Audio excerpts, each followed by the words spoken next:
CC का। और ध्यान रखना आमाशय फिल्टर करता है, जिस वजह से हम लोगों में मल बनता है। आमाशय अच्छे खाना को अपने पास लगेगा और जो मल होगा उसको क्या कर देगा, उसको ट्रांसफर कर देता है, त्याग देता है कि ये हमारे काम का नहीं है। तो वो कहाँ होती है, वो एक चौड़ी उदर गुहा से, उदर गुहा से ऊपर से नीचे तक चौड़ी बाईं ओर। यानी हम लोग अगर ऐसे खड़े हैं,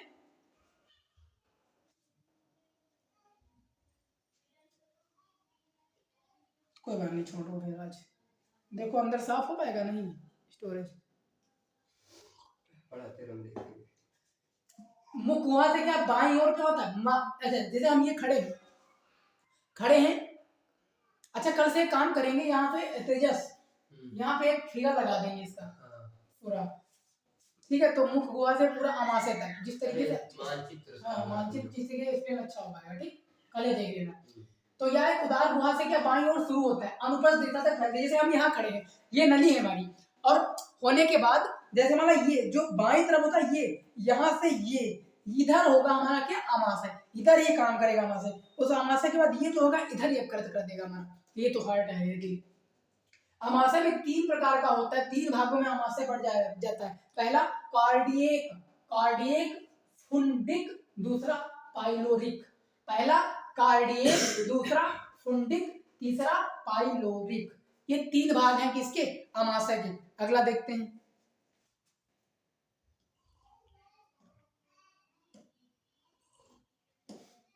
वेट स्टोरेज थोड़ी फुल हो गई। बात करते हैं इसकी, 2 मिनट की स्टोरेज क्लीन करो, वाला कैमरा बंद हो जाएगा।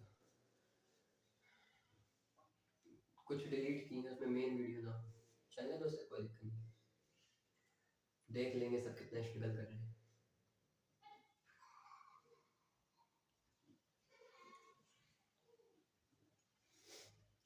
ये तो हो कुछ, हाँ वो कल की एक वीडियो थी, तो ठीक है, बात की वाली जो टीवी पे वीडियो चलती हुई है, तो ठीक है, बन नहीं रहा अभी भी। डिलीट कर दो उसको मेन बिन से जाके, हमने वहां से नहीं किया, कहीं जरूरत नहीं हो तो वापस ला सकते हो। आज चलो पढ़ाते रहो, कल बना लीजिएंगे वाली 3 शॉट्स। लो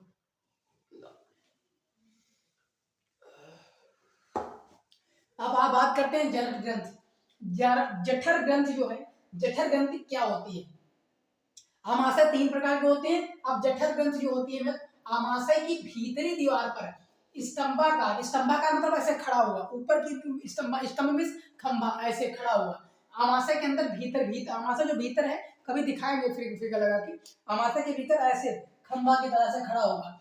एपिथिल कोशिकाओं का अस्तर होता है, यानी आमाशय के अंदर ऐसे जो खड़ा होता है, ऐसे खड़ा होगा, उसको बोलेंगे हम एपिथिलियम। एपिथिलियम कोशिकाओं का अस्तर ऐसे खड़ा होगा। फिर कोशिकाओं का यह अस्तर जठर ग्रंथि का निर्माण करता है। जठर ग्रंथि जो है वो कोशिकाओं का अस्तर होता है। अच्छा, आमाशय के अंदर ऐसे जो खड़ी होती है, ऐसे जो खड़ी होगी उसको हम जठर ग्रंथि बोलेंगे, जो कोशिकाओं का एक अस्तर होगा, जिसको हम बात करेंगे क्या, जठर ग्रंथि की। और जठर ग्रंथि ही निर्माण करता है। अब जठर ग्रंथि भी कुछ कोशिकाओं के 3 प्रकार होते हैं। जठर ग्रंथि भी जो है वो 3 प्रकारों में विभाजित होती है। जठर ग्रंथि भी जो ऐसे खड़ी है वो भी 3 भागों में बांटी होती है क्या, आमाशय में। अच्छा बताओ, आमाशय में जठर ग्रंथि हुई और जठर ग्रंथि भी 3 प्रकार की विभाजित हुई, जो है श्लेष्मा कोशिकाएं पहली है। अच्छा ये बात करते हैं कि आमाशय में जो जठर ग्रंथि है वो उसके 3 जो भाग हैं, सब कुछ जो भोजन का काम होता है, यहाँ से आया, निकला, हम लोग निकले, भोजन को कंठ द्वार बंद हुआ, उसके बाद धीरे धीरे फिर संकुचन या शीतलन की सब आई, तो यहाँ से जैसे किए और यहाँ से क्या ऐसे पंप करता हुआ, तो भोजन हमारा नीचे चल गया और उसके बाद कहाँ आ गया, आमाशय में आ गया। अच्छा, आमाशय इतना बड़ा काम करता है, सबसे ज्यादा आमाशय ही काम करता है। जिस व्यक्ति का लीवर खराब हो जाता है, कभी कभी बोलते हैं ना कि हमारा लीवर खराब हो गया, वो लीवर खराब हो जाता है जैसे आमाशय से कोई आमाशय में अवशिष्ट पदार्थ आ गया जो आमाशय लेना नहीं चाह रहा है, और क्या करिए, लीवर में फेंक दिया। और लीवर में जितना भी, जैसे कुछ लीवर में अगर ज्यादा हो रहा है, जैसे लीवर में जितना भी मल है और उस मल से अगर आउट मल हो रहा है तो भाई स्वाभाविक बात है ज्यादा अमल बनाएगा,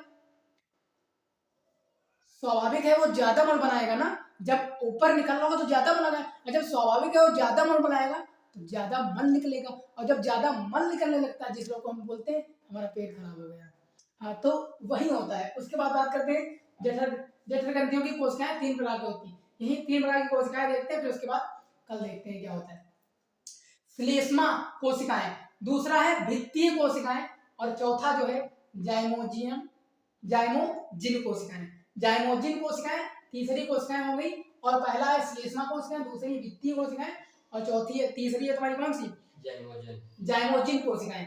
ये तीनों प्रकार की कोशिकाओं के स्राव का सम्मिलित रूप जो है वो जठर रस कहलाता है। ये जो इसके अंदर 3 होती है, यानी ये जैसे अमाशय के अंदर पानी, अमाशय के अंदर खाना क्या होता है, खाना पिसता है, तो जैसे ये काम कर रहा है, कुछ ये काम किया और कुछ ये इन जैसे हमारे पानी पीस रहा तो उसमें क्या, उसमें थोड़ा पानी डाल दिया या थोड़ा स्रावित कर दिया, ये चीजें जो कर रहा है ये क्या करेगा, ये तीनों चीजें कर रही, और इन्हें तीनों का जो समूह हो जाएगा इसका श्लेष्मा, वित्तीय और जाइमोजिन, इन तीनों का जो मिक्सर है तीनों का, इन तीनों का मिक्सर क्या होते हैं मेरे जठर रस कहते हैं। उम्मीद है जठर ग्रंथि क्या होती है, जठर ग्रंथि 3 प्रकार की होती है, और जठर रस क्या होता है, इन तीन जो मिक्सर करके जो काम करते हैं उससे जो रस प्राप्त होता है, जिससे हमको क्या, जैसे आप आटा लगा रहे हो तो उसमें जब तक पानी नहीं डालोगे तो आटा गीला नहीं होगा, आटा सिले आगे खिसकेगा नहीं, जिस तरीके से क्या है ये जठर रस काम करता है। एक क्लास और लगेगी आपकी लाइव प्रोसेस यानी जैव प्रक्रम की, उसके बाद तुम्हारा पूरा कंप्लीट लाइव प्रोसेस हो जाएगा। बात करते हैं कुछ दिन के बाद में दोस्त, जैसे ही आप लोग 51 सब्सक्राइबर प्लस करवा देंगे, फिर मैं इसके MCQ चलाऊंगा जो आपके 20 नंबर की हेल्प करेगी आपके बोर्ड एग्जाम में सीधा। बाकी ठीक है भाई, की बाकी मिलते हैं कल की क्लास में, तब तक के लिए जय हिंद।